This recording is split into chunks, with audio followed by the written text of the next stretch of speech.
کچھ بڑی شخصیات کی برائیاں کی جاتی ہیں، ان پر الزامات لگائے جاتے ہیں، ان کے خلاف سوشل میڈیا پر پروپیگنڈا کیا جاتا ہے، جبکہ وہ حضرات معاشرے میں ایک خاص مقام رکھتے ہیں اور ساتھ ہی ساتھ وہ دین کا بہت زیادہ کام کر رہے ہیں۔ اس بارے میں آپ کیا کہیں گے؟ ایک مثال ہوتی ہے گندی مکھی والی، جو زخم پہ بیٹھتی ہے اور گندگی پہ بیٹھتی ہے۔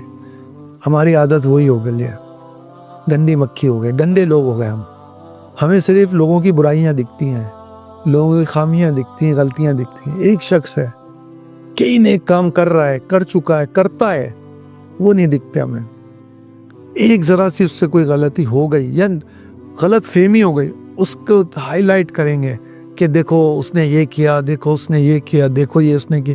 اگر اس نے یہ کر بھی لیا، ایک کام تو جو 99 اور کام کر رہا ہے، اچھے کام کر رہا ہے، لوگوں کو رائے راست پہ لا رہا ہے، وہ بھی تو دیکھو یار، کتنا اس نے نیک کام کیا ہے، وہ بھی تو دیکھو۔ میں نے کہا نا مثال گندی مکھی والی، وہی بات کریں گے، وہ نہیں دیکھیں گے، وہی بات کریں گے۔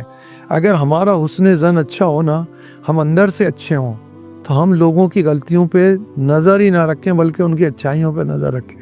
غلطیوں پہ نظر کون رکھتا ہے؟ جو خود گندا آدمی ہوتا ہے۔ نبی کریم صلی اللہ تعالی وسلم نے ارشاد فرمایا کہ 99 برائیاں ہو تو اور ایک اچھائی ہو تو ایک اچھائی کا تذکرہ کرو۔ تو یہ کون لوگ ہیں جو برائیوں کا ہی تذکرہ کرتے ہیں؟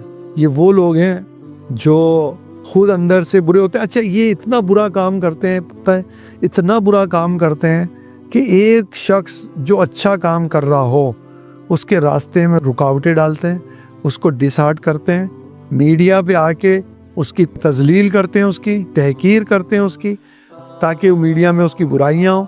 تو یہ کتنا برا کام کر رہے ہیں کہ ایک شخص ہزاروں اچھائیاں کر چکا ہے، ہزاروں اچھے کام کر رہا ہے، اور اس کی ایک غلطی کو ہائی لائٹ کر کے اس کے ہزاروں برے اچھے کاموں پہ پردہ ڈال رہے ہیں۔ یہ بہت معاشرے کے، یہ سمجھے ایک طریقے سے ناسور ہیں۔